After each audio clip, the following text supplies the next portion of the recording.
Hello everyone, welcome to another bonus episode. Seems like we're making a little bit of a habit out of this, but just turns out there's too many good video games that we want to talk about without having to kind of hold back anything, and that is certainly the case with today's video game. It is Eastward, game made by Pixpill, a new studio out of Shanghai, I believe, is where they're based, and published by one of our favorite publishers out there, Chucklefish, who just seem to know what's going on when it comes to pixel art aesthetics, man. That is their big deal. Wargroove, a great example, Stardew Valley, and now Eastward.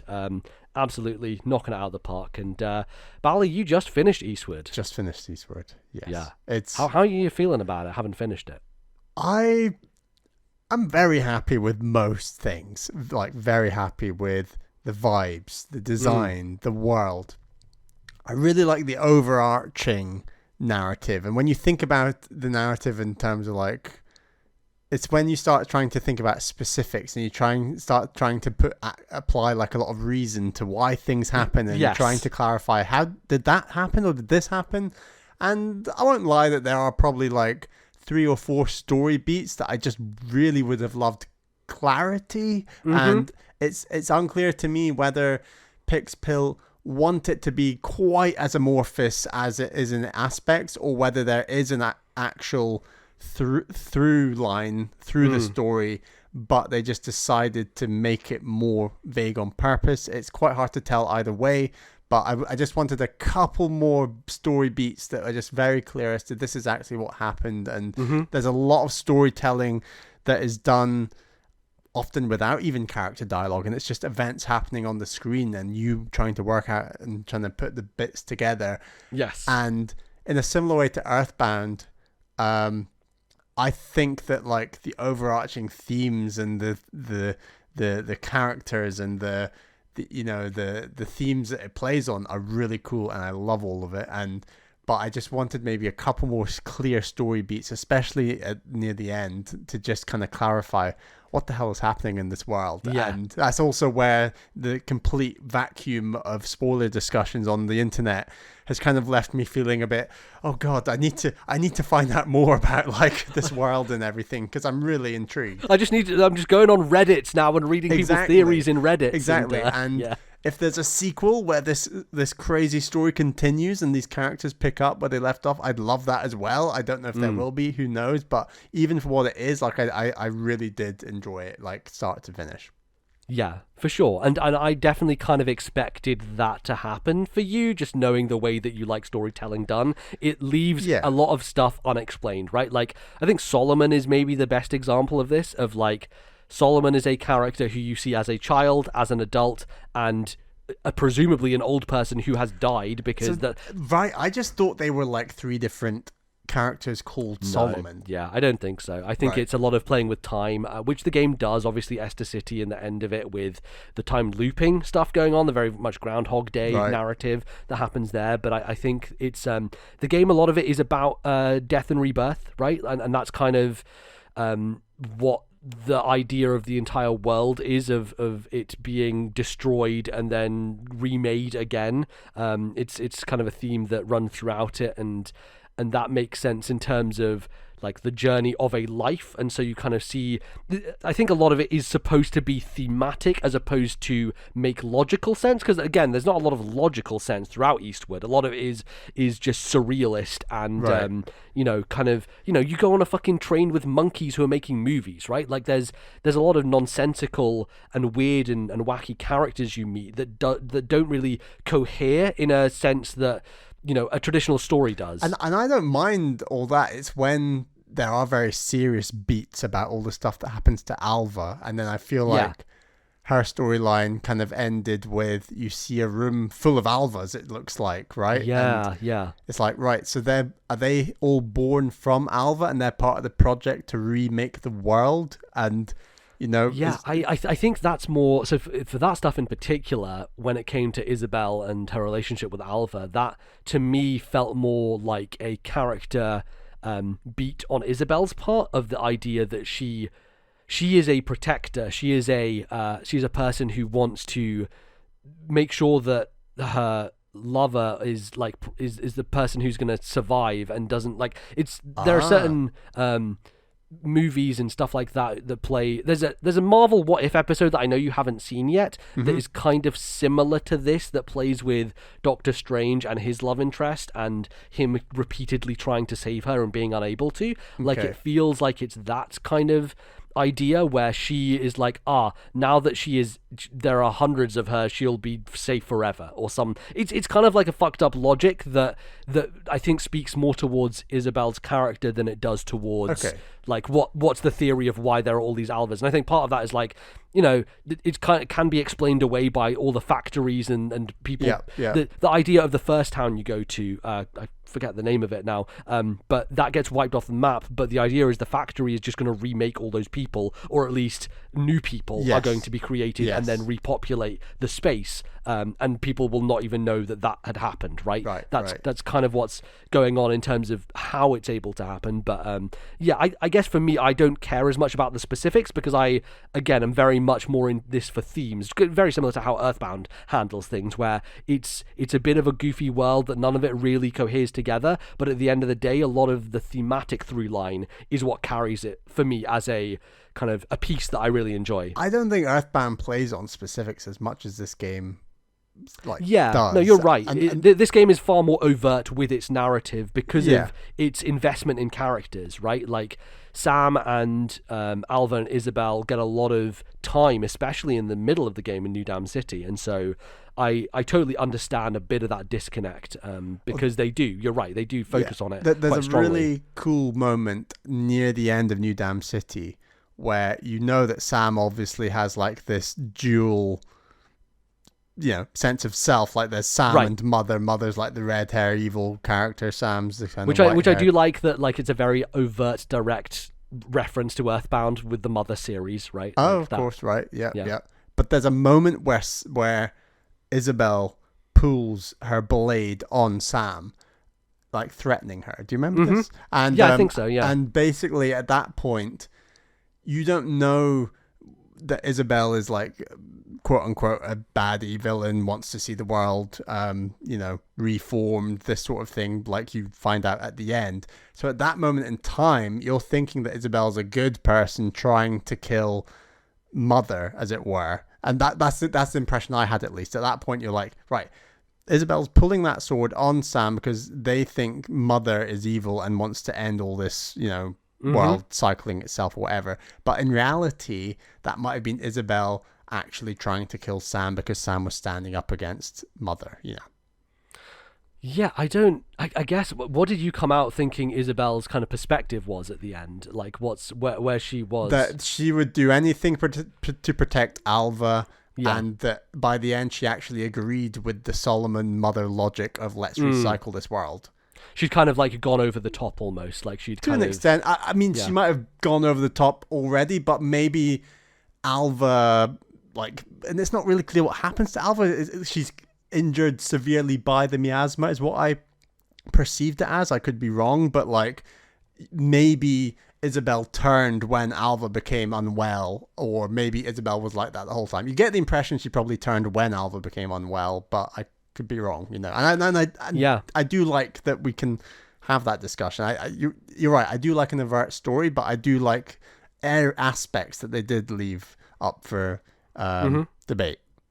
To me, from my perspective, I guess Isabel's end game intention is far more a reflection, and I think this is the case with, we kind of have three core pairs throughout the game, right? You have William and Daniel, you have John and Sam, and you have Alva and Alva and Isabel.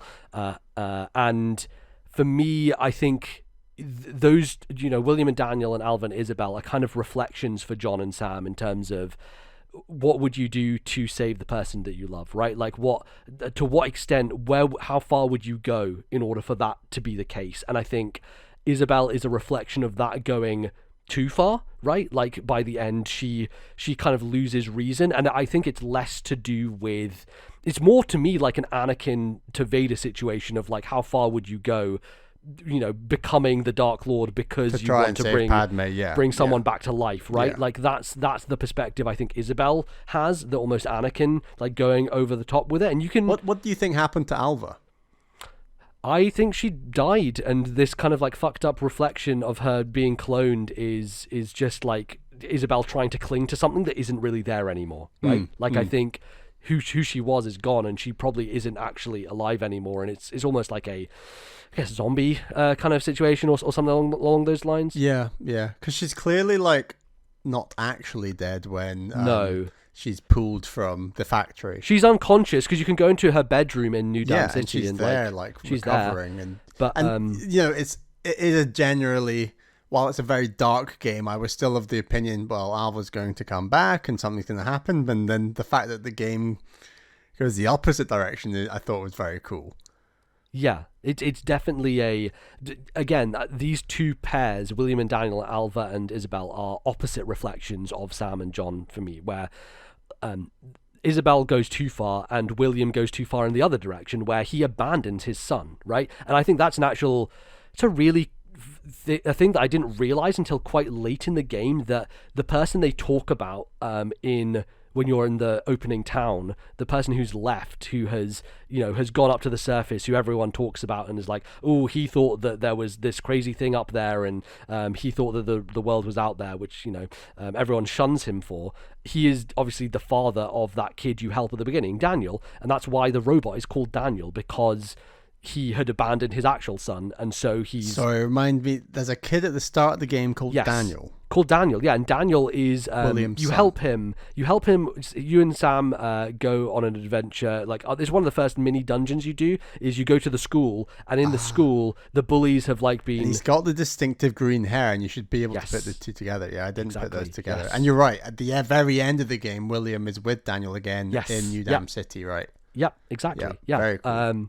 So Daniel at the beginning of the game, and he's partly kind of ostracized because his father has left and gone to the surface, right? And yeah, I didn't realize until a lot later, because I was like, when I saw the robot Daniel with William, I was like, wait, wasn't there someone called Daniel? And I was like, I'm pretty sure that was the kid. And then it wasn't until later that it's made a little more clear that William is the guy from the original town who had left. And he's kind of making this robot Daniel, and by the end he is trying to make this robot like have a real heart almost, or like have a real life, by doing this surgery in a sense. Like you keep getting the part for it, and you keep going through that time loop in Esther City at the end, but yeah, he's kind of the opposite reflection of he abandoned his child, right, and like left him and went off in another direction, and eventually by the end kind of comes back around. But it's kind of, not to say Sam and John are perfect, but they're kind of like the center point of this, and they are being their relationship for me was being informed by these other two pairs of characters throughout the journey, of like what kind of direction do you go in with a relationship like this. And it's also an interesting hard one to pin down because of the lack of dialogue from John's perspective, and yet you still get that sense, I feel, of his care for Sam and like what he feels and what he will do in order to help her and save her in the end, and you also kind of come to that point by the final kind of parts of the game. But yeah, anyway, I thought a lot about this game. I'll say. No, that's really interesting, because you've said a lot of things that I've not even read online yet. That's very good to know. Like that whole Daniel thing, I completely missed. But yeah. Yes, yeah, that's my personal, I guess, thesis almost on what the game is trying to say. But yeah, there's a lot of other stuff to talk about that isn't going like in depth on the themes or the world. But I think just like exploring the spaces was one of my most fun things about this game. Let's talk about New Dam City, because I think like I don't think I've been as impressed by a place or a town in a game as this area. It is just rich with NPCs with their own like little side stories. There's the robot and his old guy friend who are always chatting with each other, and the robot's like, my wife, she's gonna get on me about this and that, and I don't have enough money and stuff like that. And you get a bit of a through line with them. You have the kind of business guy and the other rich guy who often pop up, and he's looking for a pearl ring to give to this girl who he thinks he's gonna win over by getting her her a pearl thing, and you actually find the pearl ring in a dungeon, you can give it to him. But just the kind of different tiered levels of the city as well, and like how people live throughout it. You kind of have the rich guy at the top who you always pass by on the way to the casino, and he's always just doing some terrible capitalistic thing that is bad, and is always like popping off nonsense. Is there meant to be like a metaphorical north-south?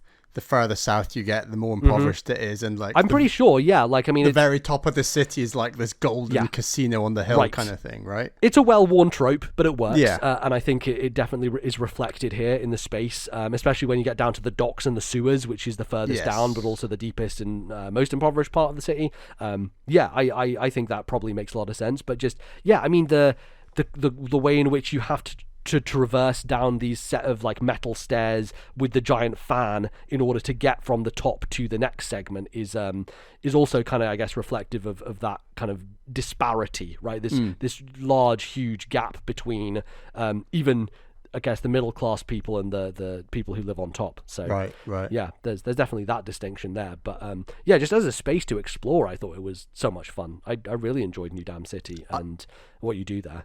I was incredibly impressed by almost all the spaces in the game, because there's broadly only like 5 main areas, which is far fewer than I kind of thought there was, knowing that this was the kind of like a 25 to 30 hour game. And I think my final clocking time was maybe 24. Were you like 21 or something?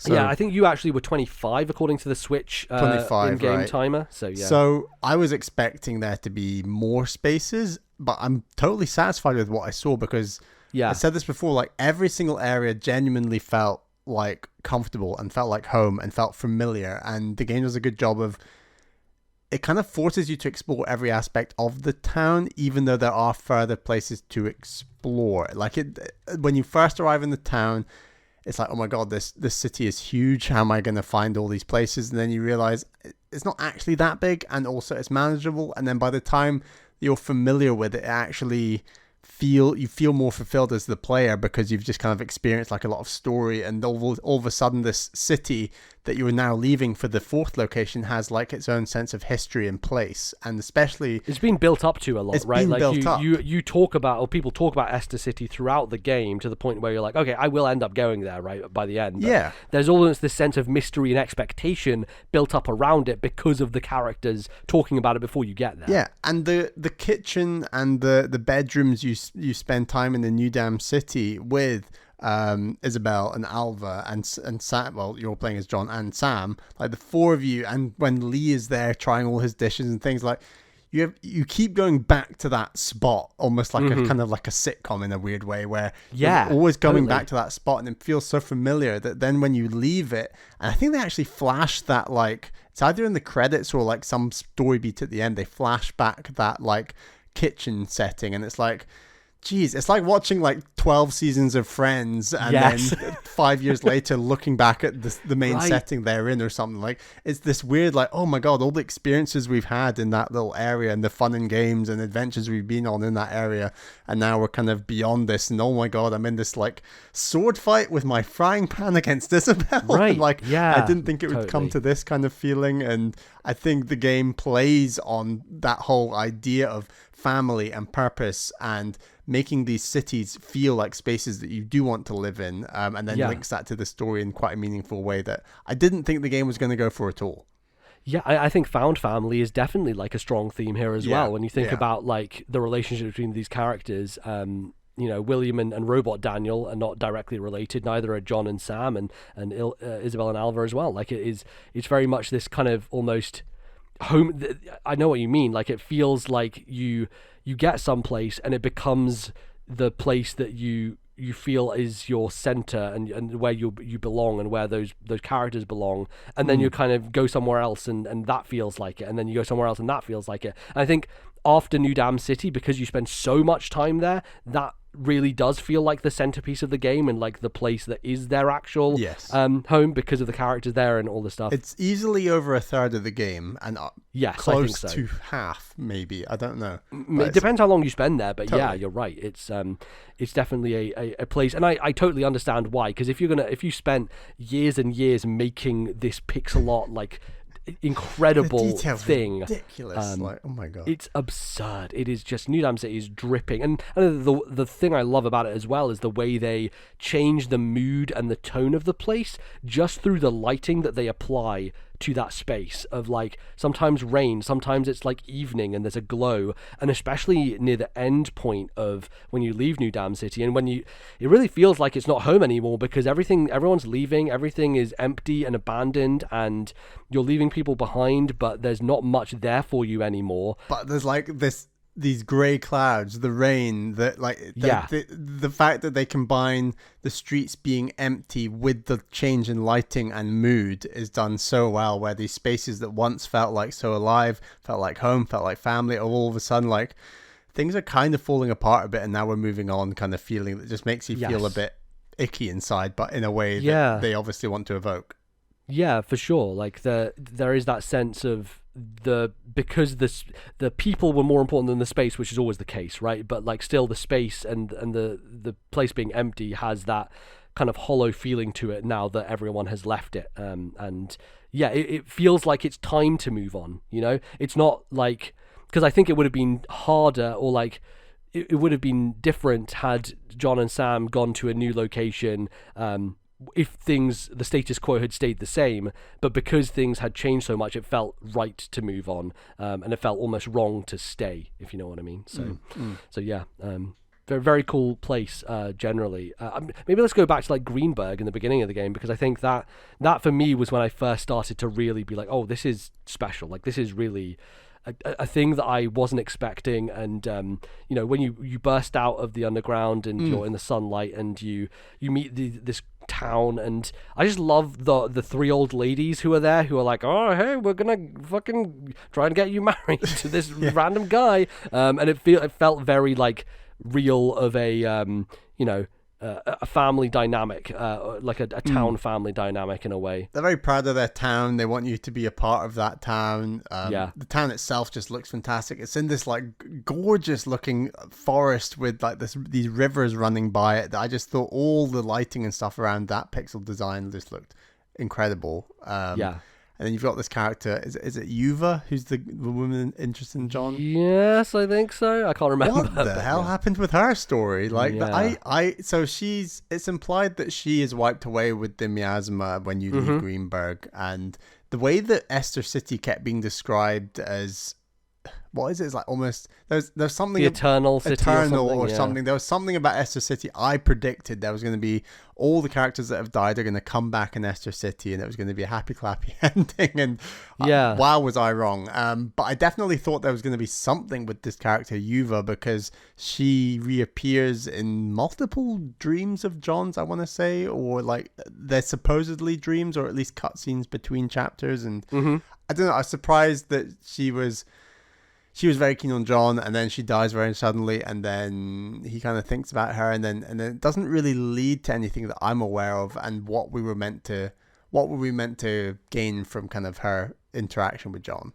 Yeah, it is interesting, isn't it? And I think part of it is that sense of loss that the game kind of has throughout it, right? It's almost like you are leaving a mess in your wake. Like every place you go to ends up something bad happening to it, or something being destroyed, or it's I guess I don't know what to take from it necessarily, other than my theory at the time was this town is going to be wiped, but then the people who come back to it are going to be the exact same people, like clones of them essentially, right? And then I thought you might go back there later and then they wouldn't recognize you at all, but they would be the exact same people. Right. And maybe that's the case. Maybe that is what happens, is that they are clones, and then they just get put back out there into the world, and they go through the same cycle again and again. And it's this endless, unbreakable cycle.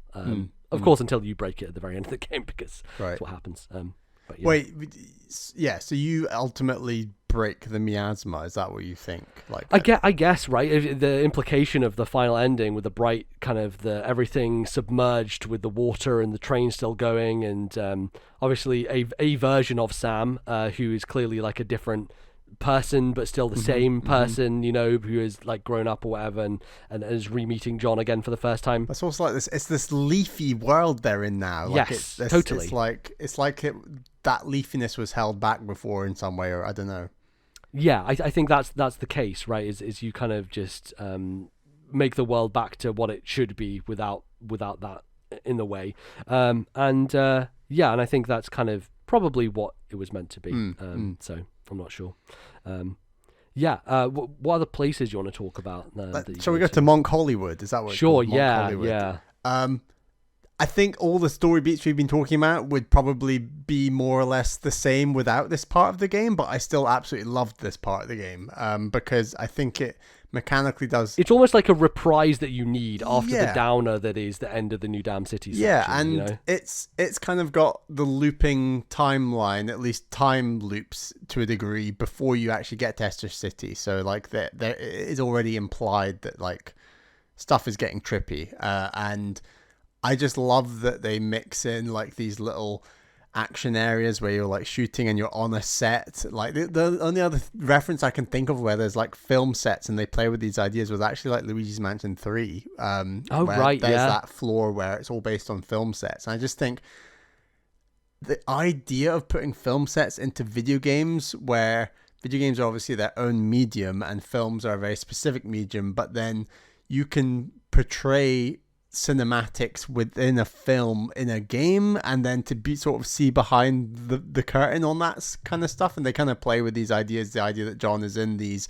scenes like shooting, and then later on he's actually shooting real enemies, and some of the other characters are saying, oh wow, that acting was so good, John, and in reality you actually are shooting for your life kind of thing. So they play with both ideas, where one is like actually in a film, and the other one they think is in a film but actually is John trying to save himself from all the clone monkeys that I guess it's the character evil guy. You can actually talk to those monkeys afterwards, and they're like, oh man, you're pretty professional and stuff like that. Like they chat with you afterwards, which is funny. It's fun. So and then there's like I thought the stealth bit was actually decent. It was fine. It was quite tricky. It was definitely a nice gameplay change up, even though it was like, okay, well, I have to go from the start again. And the idea that you're going down this one long train, and then there's like actually quite a fun boss fight at the end. I think probably my favorite boss fight in the game. We haven't really talked about the bosses, but there was one boss fight that really slowed the switch down for me. I think it was the worm, which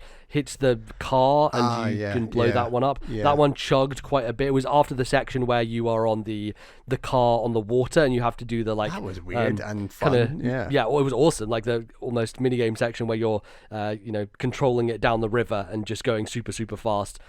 Sam's expression when she's like driving the car is so good. Like her hair just like going crazy and her eyes just like, what's happening? Have a few screenshots of that part. But yeah, that boss is great. The monkey on the train tracks is a lot of fun. Like, and just like the design of some of these bosses is wild with just the pixel art animation and everything going on with them. I enjoyed that one a lot. Although the Isabelle fight might be my favorite. It was more of a.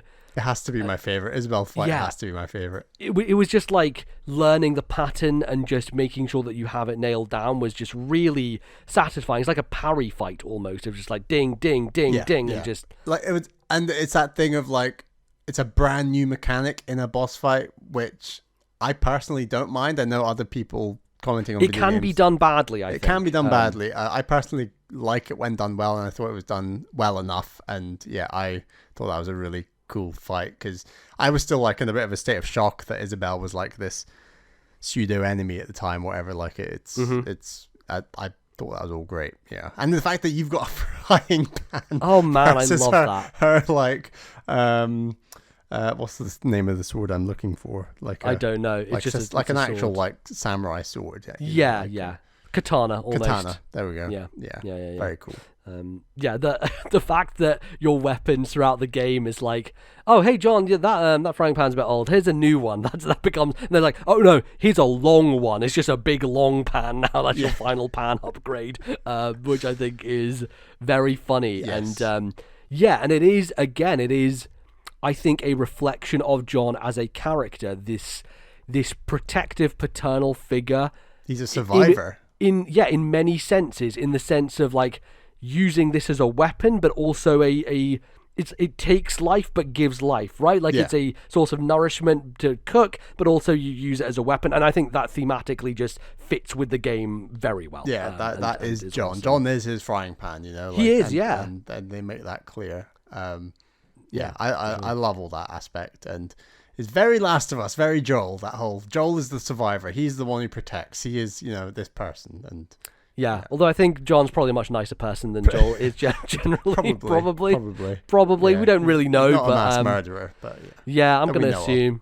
I don't know. We've killed a lot of blobs, slug monsters. There's a proper escape sequence very near the end where there are these like zombie type people. Well, you see them earlier, right? Yes. But then there's loads of them at once, and it's basically John just mashing his way through hordes of zombie like people escaping.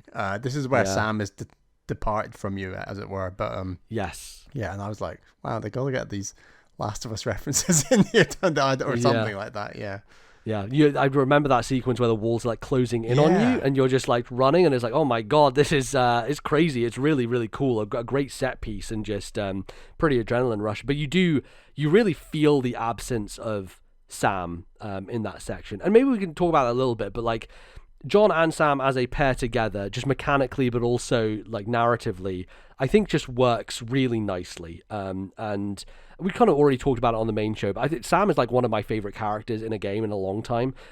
She just has such a spark, and like she has that childlike energy that really gives life to the game, but is also really funny and cute, and just has a it's a character that you are invested in. And I think from the perspective of like John as a protector, like it almost like reflects that through the player, given like how Sam acts and who Sam is. But also it is interesting given that reflected because Sam is also the person causing all this because of the connection with the mother character, right? And it's this interesting like parallel. It's almost reminds me a bit of like Shulk in Xenoblade, because of he's like the person who actually minus, I guess, major spoilers for Xenoblade, maybe skip forward like 30 seconds or something, but like Zanza and Shulk feels like Mother and Sam in a way, in a sense, you know, that villain within the protagonist almost, and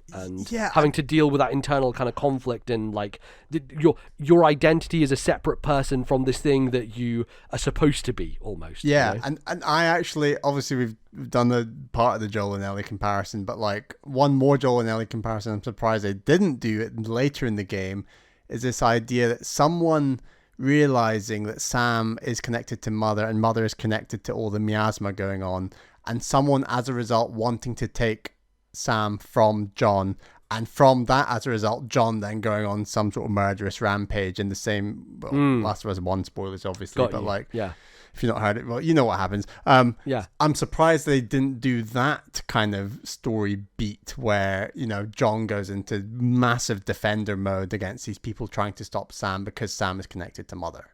Yeah, I'm kind of glad they didn't, to be honest with you, because I think part of the strength of the game is the cooperative play between the two characters, and like the puzzle solving that you do within those spaces, and like separating them for more than a little bit of time to me would have taken away from that and would have made the dungeon spaces less interesting, because ultimately I think the gameplay stuff is at its best when you have the two characters and you're constantly switching between them, and you're able to kind of, you know, do all these final things. Dungeon is actually quite tough with all the time stuff. It's I actually tough really like way. it though, especially because they reset you quickly and they do the rewind and things like that. It gives you time, because you don't really have time to think about it all as you're doing it, because you're trying to be fast while also figure it out at the same time. So it almost takes a couple of tries for you to familiarize yourself with it, and then you can do it and actually get it nailed down. One of my issues with that bit was there's one part where John actually has to defeat like 2 or 3 enemies within the time loop, like your time to doing it. Yes. And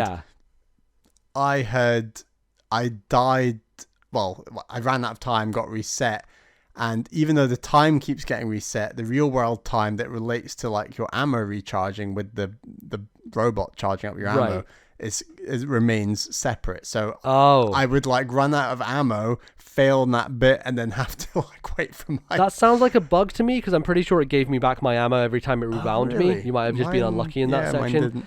There was also a section for me where the timer just stopped and didn't keep running, so I think that bugged out a little bit. Right. Maybe they could do a little patching on that, which also we should say, I don't know, this game crashed so many times on me. It was unreal. It crashed about 5, 6, 7 times. Yeah. But the saving is great, right? Like the saving is great. is excellent, so you never really lose anything. I guess the part that I got stuck the most at was me being an idiot, but also the game not doing the best job of explaining it. Was there was a spot where I had regular boxes to destroy with bombs, but I was like, but I don't have those bombs anymore. I just have the flying ones now, and I didn't know what to do. And I was like going back and forth, and I realized, oh wait, I can just switch to the other bombs. I'm an idiot. Right. Yeah, I think the remote bombs that you finally get are the best of both worlds, of like placing them down and then just detonating them whenever you want to. Very cool. Made much more sense. Those are good, and they were definitely really helpful in some of the later fights when you're in like going towards the final end game. Those big creature, like those horrifying enemies who like scream at you, and like the big brutes and jump and crash at you. You used quite a lot of bombs on them. I used lots of bombs on them, yeah, for sure. I didn't use bombs enough in combat. I actually upgraded everything to maximum. It was one of those things that I forgot to do a lot, and then eventually ended up doing a lot more in the late game because I think I'd actually seen someone do it online somewhere, of like just placing bombs down as they are fighting, and I kept forgetting to do it, but eventually I did get around to doing it, and it helped a tremendous amount in terms of just taking chunks of damage off people. It was really good. So, but you tended to use the flamethrower a lot more throughout the game. I did. I used the sort of shotgun and the strange cog firing thing a little bit. Yeah, the cog firing thing I like the idea of, but never did too much upgrade. I think you have to kind of make your decision because you have limited resources with salt. You kind of have to go in one direction and you can't really take every weapon to its main extent. The upgrades don't actually cost much salt. They cost a lot of cogs. And like parts, basically. Parts. Yeah. I managed to upgrade all 3 of the main weapons to max. For example. Oh, did you really? Yeah. Interesting. Because I was doing backpack upgrades as well as, I think, ammo upgrades on the bombs, but also on my gun. That's what I was doing, which they also take up, weapon parts, which means that you have a limited number of those. I think I had way more money than you generally, all because of that one power-up you missed that replenishes your hearts. Got you. Because ultimately, if you're stopping yourself from dying, you're eating more. If you're eating more, that means you're buying more food. If you're buying more food, you have less money than me. If you have less money than me, then... So I think that is maybe a gripe with the game, is that if you do miss that power-up with Sam, that basically replenishes, I think, 6, 7, 8 hearts or something, and it does it over a slow period of time. Oh my god, that sounds so good. I can't believe I didn't have that the whole game. I know, because it builds them up over a slow period of time, and if you get damaged while they're building up, they'll stop building up. So like, it's not like a cheat in a battle. You genuinely have to use it between battles. But I think one gripe maybe is that like, if you miss that, then your entire economy has been changed compared to mine, which means you will, at the end of the game, have less money for an upgraded flamethrower, upgrade your ammo, upgrade all these things that you do actually need to help beat the game. So like, it is maybe a bit punishing to not have that. So yeah, definitely look out for Sam's upgrades, because there's 3 in the game, I believe. There are 3, and I think 2 of them are outside New Dam City, right? Like there are places there that you can go to. And one of them's end game, or one of them is right at the end. It's on Time Island or whatever you call it. Yeah. The first time you can access Time Island. Oh, maybe the 3rd or 4th. You keep going back there anyway. But yeah. Yeah, you need to use, I think, her bubble ability to hit some things to then... And then some platforms appear. Yeah. And those little mini dungeons with Sam are really fun. I actually enjoyed those. And it's kind of thing I want to go back to. There's actually... So in the sub-quest menu where it shows all the like story-related items that you get. Yeah. There was one that I missed throughout the entire game, and it was right at the beginning, and I don't know what it is. So me too. I think it was maybe not the first item, or it might be the second item. Yeah, it's the second item. As well. I had every other single one. I should have, because I think as I went through the game, I understood more that you should speak to everybody in between each beat. And at the beginning, I wasn't doing that, so I think that's why I missed something at the beginning. But yeah, stuff like that. Do you know if that item would have meant you got the secret final boss?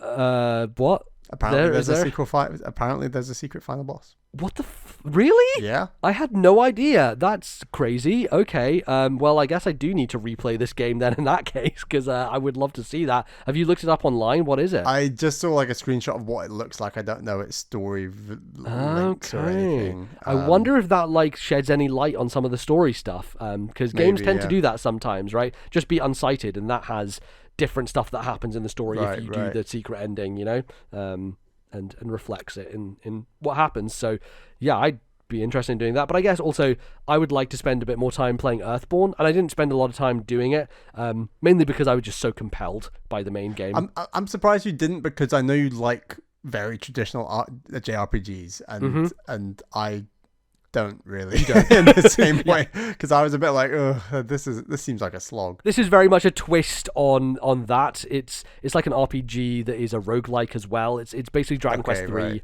if it was a roguelike, because you have a certain number of days in which to level up, and then you go fight the final boss, and if you're not ready by then, oh well, you have to restart essentially. And I only did that loop once, so I don't really know where it goes, but apparently from what people have said, like the themes of Earthborn also kind of interlink a little bit with the story of Eastward, which makes a lot of sense, right? And it's very fun that they've done that. It's very cool. It also like has a bunch of Mother references in it, because the merchant and the monkey are characters in Mother 3, and those are two of your starting characters in Earthborn. So very direct references, so makes a lot of sense. But I would like to dig into that a bit more, as well as, you know, get Sam's extra powers and find that second item that I missed and all this stuff. And yeah, it speaks, I think, to the joy I had of being in those spaces and just exploring the music and all of that stuff coming together, that a story-based game like this, that does have obviously a good amount of, like, you know, dungeons and combat and stuff like that in it, that I want to play it again so quickly after I've already finished it. Because I feel like I played it in a very dense period of time, like 5 days, so not that I have forgotten stuff, but like it feels like some of the nuances, some of the little things I might have forgotten a bit more so because of that. I think I took about 6 weeks, so you definitely took your time, which I recommend. I'll wait. We haven't really talked about Esther City that much in the kind of final area in the game. How did you find that? I was a little disappointed because of the time rewinding stuff, that you didn't have the same keep talking to characters thing that you had before, and maybe that was a better decision, just because by the end of the game it's almost like you're being moved towards a final conclusion. But I think it was definitely interesting in a lot of other ways narratively, because of the way that, you know, you keep talking to William and Daniel, the robot, and you keep seeing that scene play out again and again, and you almost every time you do it, you get further, or you get to a point where you could maybe fix him, and yeah, that's interesting in its own right. But what do you think of that and the Island of Time and everything that happened there with the group of 5 people who are the characters from the TV show that is also the game Earthborn, right? Because Earthborn, the game, is based on the TV show Earthborn, who I think those characters you talk to are the people who were in it, either as the actors or something like that. That wasn't super made clear to me, but yes. I couldn't tell either. I thought that was all decent. Like, I agree, you're kind of being funneled into the end game, which I don't really mind when you are at the end game. And yeah, I was much more. I didn't love all the time looping stuff. I don't think they made enough good points using it from like a narrative perspective, perhaps. But you know, the dungeon style areas on the island, what's it called, Time Island or something? Island Time, something like that. Yeah, that stuff was quite cool, and I absolutely loved the tower, like the 2 dungeon elements. The tower was fantastic. The tower was really fantastic, and that was my favorite aspect of it. I think there was like a bar in Esther City, sorry. Yes. It didn't seem like anything was going on there. I wasn't able to trigger anything, and there was like a shop with this thing, and there were just like aspects where I would have just liked 1 or 2 more mini side quests that kind of evolved those characters in those areas a little more, because it's a neat place. It was like a very. I like the aesthetic of it, and you know, almost snowy to some degree, but also and like going over the train tracks to get to this tower, I think was a fun dynamic for sure. Yeah, it's a really cool space, and very nice visually. But yeah, maybe it doesn't have the same reverence that you'd have for the other places, just because it it's almost like this. Okay, we're getting to the end here. Let's kind of see what it has for us, and that worked, I think, for me, for what it was trying to do. But because ultimately, I think I grew so fond of those other places through the clever game loop they were doing that gave you that familiarity with your sort of home base, which was basically, here's your home base, go and do side quests, come back to home base, interact with characters again, and that kind of builds that relationship, whereas you don't get that with Esther City in the same way. And that's maybe a shame for the last area of the game, but ultimately I'd already been satisfied in that sense, so it was, I guess, ready to go for the end game. Yeah, that makes sense. I guess like we've kind of covered a lot of what happens in this game and our thoughts on it and all those types of things. Is there anything in particular that we haven't touched on, Bally, that you wanted to bring up or mention? Just like, do you have any theories as to like who Mother is, why they're resetting time, how they're linked to Sam? Are they actually the same person? Is it just a part of Sam that she can't control? Because I was left kind of like, I don't know, I kind of thought there was going to eventually be like a big bad, and maybe because that's incredibly tropey, the game they decided obviously not to do that in the same way. And it was interesting that this character, I keep forgetting his name, who's the bad guy? Solomon. Solomon kind of starts off as almost like this conspiracy theorist that you meet, I think, in New Dam. Is it in New Dam City you meet him? I can't remember. No, so Solomon shows up in cutscenes, I believe, in chapter 2, because he's in the factory, and yes. You actually inadvertently almost are turning on the factory every time when you go to them. So you are like directly causing these things to happen, because you and Sam go in there, and then sometimes the red Sam, who is, I guess, Mother, right? The other part of her, also like sometimes freezes time, and then Sam just disappears, and John's like, where the fuck? What happened? Where did she go? That I think is obviously that happens as a result of that influence. But yeah, you see that cutscene of Solomon in the factory. Then Solomon is on the monkey train. He's in charge of the monkey train as an older person, and he's got the big screens that he's looking at everything from. Also, the weird thing about the monkey train of like humans and monkeys, and like what is a human, what is a monkey, and the relationship between them. And they have a bunch of humans staring at TV screens, just standing there. And they like keep them in pens. It's like this weird reversal of like the monkeys and the humans, and then the doctor coming in and saying that you're a monkey or that he's a human or something. Well, it's this idea like we want monkeys to put on a show for us, and it's like, what if we put on a mega show and become a whole Hollywood basically, and we put you in the pens? I guess, I don't know. Yeah, it is. It's almost like it's a critique, I guess, of like humanity as just consuming machines, almost like they sit there and they absorb television, and films, that's kind of like, films and TV and whatever, and just sit and watch and don't do anything. In some senses that's a little bit of that, but I can't remember what the hell I was talking about before that. The first point I was making was like your theories on Mother, but yeah. You do see that big statue kind of thing at the end as well, don't you, when you're going through the kind of representation with like the big flowing hair and everything. I guess it is, again, it's just more thematic than anything else. Is kind of how I see it, and ultimately it feels like a reference, but also like a kind of reason for things to happen, a kind of like almost cycle. And Sam, I think if you want to kind of talk about within the game's logic, my imagination would be that if John hadn't found Sam, then Sam would have just become like, because she's been grown in a pod basically, almost, right? Similar to how the factories are working. So I wonder if like the factories are built in Mother's own image, because Mother is herself born of the earth, right? We talk of this, like Mother Nature, the earth, like that kind of stuff, that kind of all links into it. And she is born from the earth and therefore returns to the earth. And so this whole idea of the cycle of nature. Is Sam a clone of Mother, and all the rest are like regular clones, like that's like the Boba to Django, right? I don't know. I think that if Sam had spent longer in there, would have just become your standard clone person, would have just gone on with the cycle. I think the difference is that John intervened, right? John is the point at which things diverge, because by him saving her, rescuing her, letting her become her own person, develop her own personality, go out in the world and be herself has kind of thrown the plan off course, as it were. If you think of the plan as this endless cycle of death and rebirth, then John's influence by removing Sam from that gives her the agency that previously she wouldn't have been afforded, and would have just been indoctrinated, or just like would have grown into what she was supposed to be, essentially.